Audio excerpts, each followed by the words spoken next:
forward fumble out of bounds.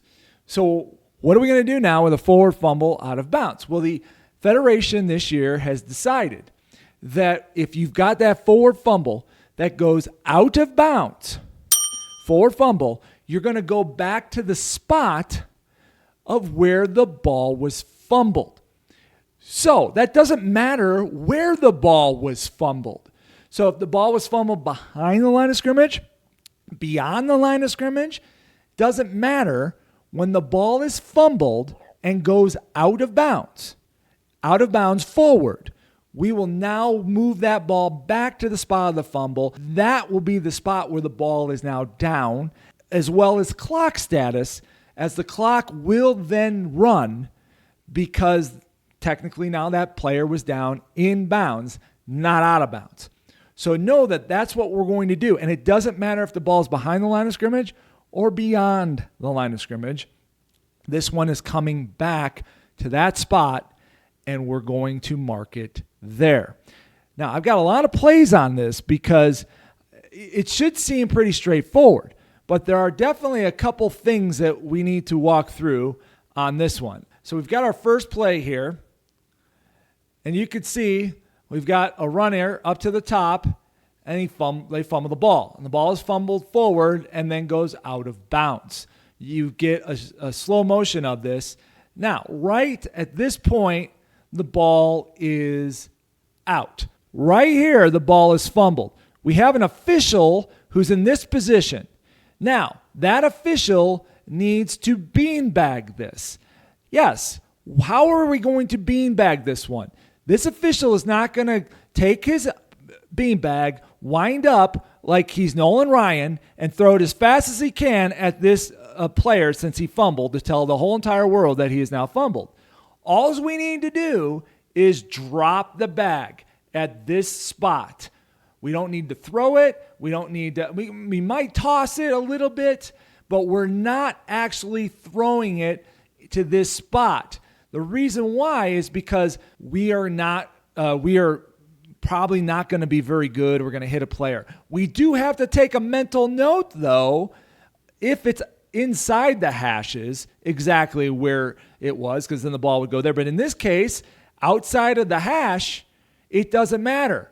This ball will be moved inside, so don't get overzealous on any of this stuff, because you will have to adjust your bag, and it will maybe cause confusion based off of other action that you have going on in the play. We would used to throw our bags in high school for a penalty enforcement spot. Well, now we're throwing our bags for fumbles to indicate the spot of the fumble in case of a situation like this where we have to return the ball. So there's a lot of high school officials who are not used to throwing their bag behind the line of scrimmage because they're like, well, that spot is immaterial. Well, now it is. So we toss, drop, throw, whatever, our bags now on all fumbles because we don't know what the end result of that fumble is going to be. It might be a backward fumble that ends up going forward. We'll talk a little bit about that later. So now, high school officials, if you see a fumble, that's a really important part too. If you see the fumble, you bag it. Now, if you see a loose ball and nobody else is doing anything, you may want to bag that as well, just in case we have to go back to that spot. Where we used to always say, only bag a fumble you see. I'm still saying that. We're still saying only bag a fumble you see. But in the end, we might have to take that just a little bit more.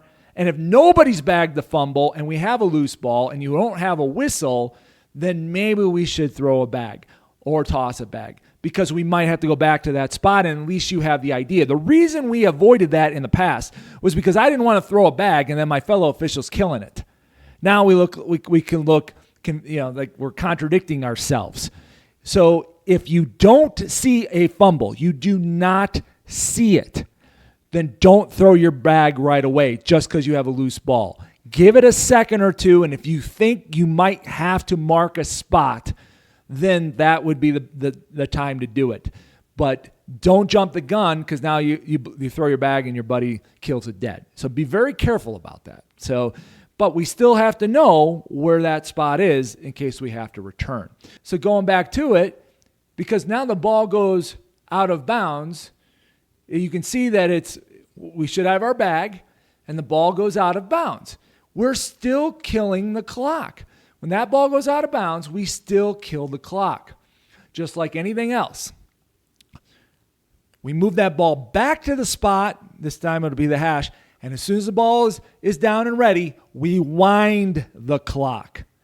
Now, one other thing that is an issue here is the play clock. The play clock is the same as it has been. It's no different than if a player ran out of bounds or if we had a first down and we kill the clock and we move the chains. We always reset the play clock at the end of the down. This is the same. The play clock is set at the end of the down, and then as we're doing our stuff, the ball is set, and then we roll the clock. Now, if we find that we delay as officials in getting that ball properly set, then we always have the option of pumping it back up on the 25. But this is not we don't go to a 25-second play clock here. We don't wait for that ball to get set for the referee to then, blow it or roll it, to then say, oh, now we're going 25 on a ready ref. No, we still do our 40-second play clock. It's just we do have our tools available if we do not get that ball set in time and the clock rolled, if we have to pump it back up to another 25. So that's an important part about this too. 40-second play clock's the same.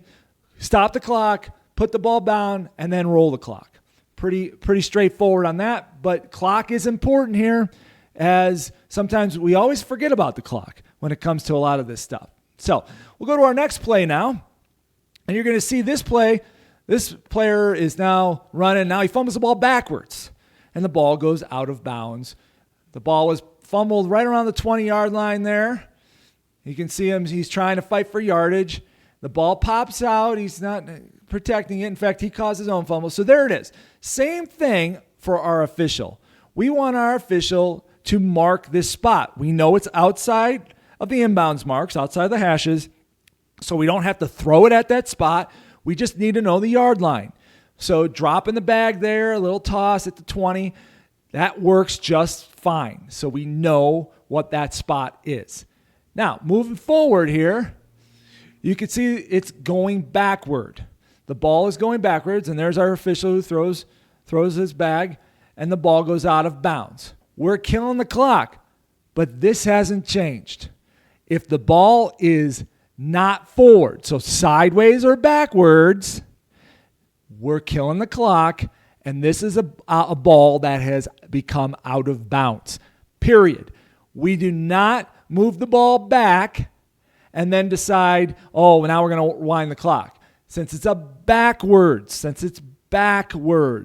and the end of the result of that play is behind the spot of the fumble, the clock stays dead, just like it always did, and we move it to the spot where the ball was declared dead, out of bounds. Robert, what do you got, my friend?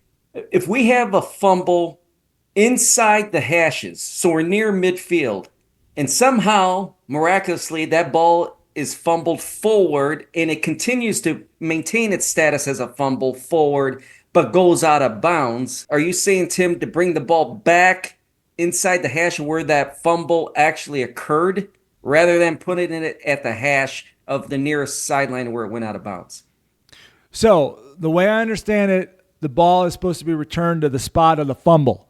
The spot of the fumble. So if the ball is fumbled in the middle of the field and ends up out of bounds, the ball goes back to the middle of the field. Most of the time, that's not going to happen. It's going to be in the side zones. But to your question, yes, it goes back to the spot of the fumble. Very good question. So we've got that taken care of. So now we know what we're going to do with a forward fumble and a backward fumble.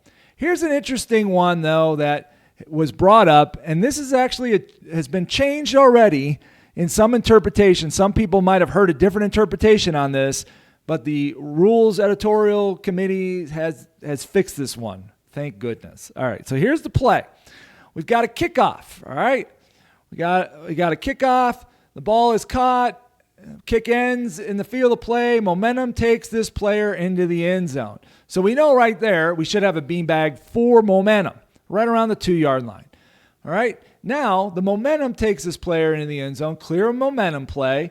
All right. Right now the player fumbles and the ball goes in the field of play and then out of bounds. What do? We're supposed to put the ball back in the end zone, right? Is that a safety or is that momentum? So if you've got this play, if this player right now fumbles the ball and that ball goes out of bounds, by rule, the ball goes back in the end zone. But what put the ball in the end zone? The momentum exception put the ball in the end zone. So now we go back to wherever we dropped our bag for the momentum exception, and we don't put the ball in the end zone, thus creating a safety. That's really important. So that's why momentum, we've always harped that here about dropping the bag for momentum. That's going to even be more important now in a case like this if we had a fumble. Because last year, if that fumble forward went out of bounds, we just put the ball out of bounds, and then that's where it was. So that's a different scenario this year than it was last year. So make sure you get those momentum spots. Yes, Robert, what's your question? Is it the spot of where the possession is lost or the spot of where the ball lands on the loss of possession? So let's say the first down marker is the 50-yard line. The runner loses possession at the 49. The ball lands at the opposite 49 and then goes out of bounds. Well, that's a good question, and I'm not going to try to be facetious, but know your definitions. What is the definition of a fumble? Robert, what's the definition of a fumble? Seriously, what is it? Loss of possession. Where you lose possession. That's fumble. Not where it lands. Doesn't say anything in the book about landing. It says where you lose possession. You lose possession, that's the spot of the fumble. Good question. I mean, I understand that. I get it. It's a new rule. I got Mike's got a question. Go ahead, Mike. What point do we wind the clock when the ball is on its way back in? Do we do it like in college when you basically wind it as soon as that ball's in flight on the way back to the umpire? Do you do it once the umpire's got it in his hands? Or do you wind it only when the crew's set and basically you treat it like you wind it at the ready when everybody's ready to play? So the way I understand it now, this is one of those where follow whatever your mechanics people for your state or your local association want to do. But from what I understand is when you get the ball down and then you roll the clock. We're not doing this mid-wind, but that's going to come out in regards to specifics on this mechanic as to when you are going to wind the clock. I personally think, it's one of those things in high school. It's like everybody does it different. Like if you think about first downs, you go first down, do you roll it when the box is set or the stake is set? There's a lot of differences in that, and there's going to be more specifics, I'm sure, by your local rules interpreters or whatnot on how you want to handle the clock. The one thing is that at the very least, when you put that ball down, you got to roll that clock. At the very least, if you are able to roll it early because you know it, fine. Roll it as soon as you know that ball is going to be returned to the spot. The one thing where we run into a problem, though, is getting the ball back to that spot if it happens to be a really long spot. So I'm all for, trying to get that clock rolling as soon as possible, as soon as I know that ball is going back. But we want to be consistent on it. And Mike, I want to bring you back in on this real quick because one of the things is that even if we do roll it as soon as possible, we need to be consistent, right? Yeah, absolutely. We don't want to rush teams, but remember the 40-second play clock is still running. If it was a first down, I think the timing on a first down is going to be about the same. We wind the clock after the first down is established. Some organizations wait till the down box is in position. Some wait until the umpire's got the ball in his hands. I feel like the same philosophy should apply in this case. Well, right, and that's where I'm saying do whatever your local officiating association or state association wants you to do on that, because everybody does do it just a tad different. But it is a good question. I know, I'm in Arizona now, so I'm waiting to hear exactly how, from a mechanical standpoint, they want that. But either way, got to get that clock rolling. One way or the other, that clock needs to start up again as soon as you can, whether it's in the transfer or getting that ball down, get that clock running. All right, here's our next play in our fumble series. So now we've got we've got a runner who comes and now he fumbles the ball and then the ball's there. And is it out of bounds, inbounds? It's hard to tell.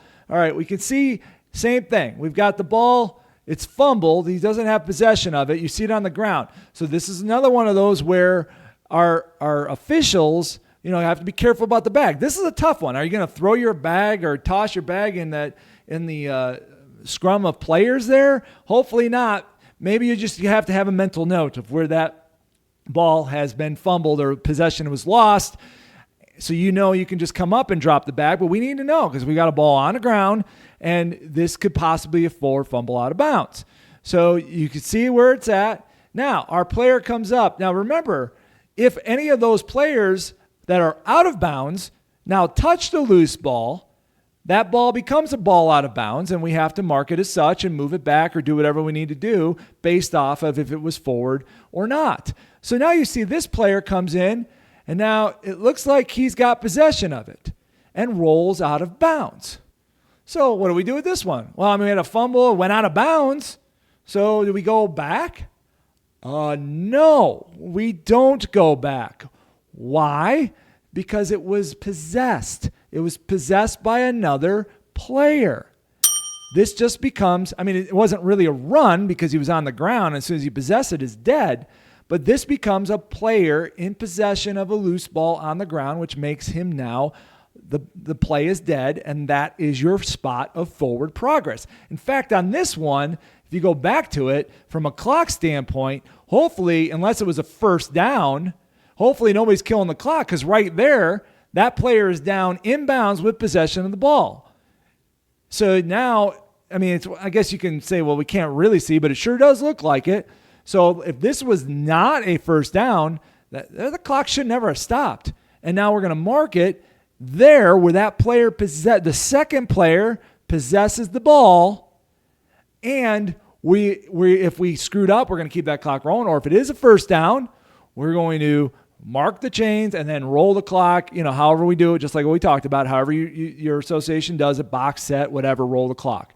But remember, if you have another player possess the ball, forward fumble is no longer, for that fumble, is no longer an issue. Don't put the ball back just because that guy went out of bounds. If they possessed it, it's their ball. They get the yardage, and they get whatever happened on the play, on that, whatever is the result of the play. All right, here's another one we got. So you can see our players running around the corner. Now he fumbles it, and it's a backward fumble. And now it's muffed by the defense. Well, wait a minute. The defense is the one who muffed this. So, if the defense is the one, there's your fumble. So we should have a bag there, even though it's behind the line of scrimmage. We should have a bag, okay? And our official does drop his bag. Well, if the defense is the one that puts the ball out of bounds, right? Why should the offense be, penalized or given that spot? That ball could have been forward at some point, but the defense is the one who muffed it. Doesn't matter. Doesn't matter who muffed it. It's the result of the fumble when the play ends. Is it forward or backward? So this one's backward. So now this one's backward. You get the spot, and the clock is dead. Period. It goes backwards just as before. If that defender or offensive player in an attempt to recover the ball muffs it, it goes backwards and now muffs it forward. Now, if that ball is in advance of the spot of the fumble, now we go back to the spot of fumble, even though it went backward initially. It's where it ended up. So that's really important. So if this ball is fumbled backwards, muffed forward, and now it's in advance of the spot, it goes back to the spot of the fumble, and the clock were to start once we get everything established. It's very important on that one. Now, there's another question that came up. Is that, the one thing I want to say before that is, remember, we are always stopping the clock first. Always. Then we'll figure out if we're going to start it up or not based off of the action of the play. Backwards fumble here, we stop the clock, it stays stopped. But what came up is, what if now we have an illegal bat or an illegal kick that puts that ball forward or backward after a fumble? It's important to walk through your penalty enforcement steps when that happens. We need to understand that just because we have the fumble and now we have a foul during that loose ball, all the penalty enforcement stuff that we would normally do still applies.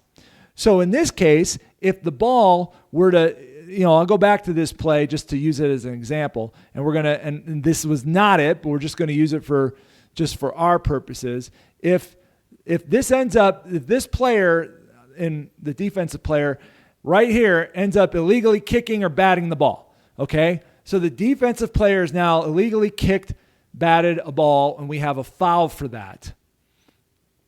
Well, where's the spot of the foul? The spot of the foul is behind the line of scrimmage during a loose ball. So if we have a loose ball behind the line of scrimmage, what is this? What type of play? We have to ask ourselves, what type of play? It's a loose ball play. So a loose ball play with a foul by the defense behind the line of scrimmage, where do we go? This one would go to the previous spot. I don't care where that ball ended up at this point, out of bounds, behind it. We are going to the previous spot on this one. Now, take that beyond the line of scrimmage, okay? This all happens beyond the line of scrimmage. Well, what do you have? It has to be a running play now. It absolutely has to be a running play. We drop the bag. Why do we drop the bag in the pass for that? That is the end of a related run. That still applies. That's still the end of the related run. Now, during that loose ball, we end up having an illegal bat, an illegal kick. Well, where was the illegal kick? What happened? Was it behind? Was it advanced? Because that's going to determine where our enforcement spot is. Normally, the basic spot is the end of the related run. So we go to our spot where we have our bag, the fumble. But if that foul occurred behind the basic spot, in this case, then sometimes we'd have to enforce it from the spot of the foul. But this is only if the ball is beyond the line of scrimmage. It's very important. The ball is beyond the line of scrimmage. So now our fumble out of bounds may not be as important, but it would in the clock. Because if our forward fumble goes out of bounds and we end up going back for penalty enforcement, the result of the fumble inbounds causes us to start the clock on the ready at this point. It might be a little bit confusing, but you have to take your time when you have penalty enforcement. We could go into this rabbit hole for hours of adding and adding and adding. But the point is, ask yourself what type of play it is, ask yourself what the basic spot is, and still walk through the process to get to the correct penalty enforcement.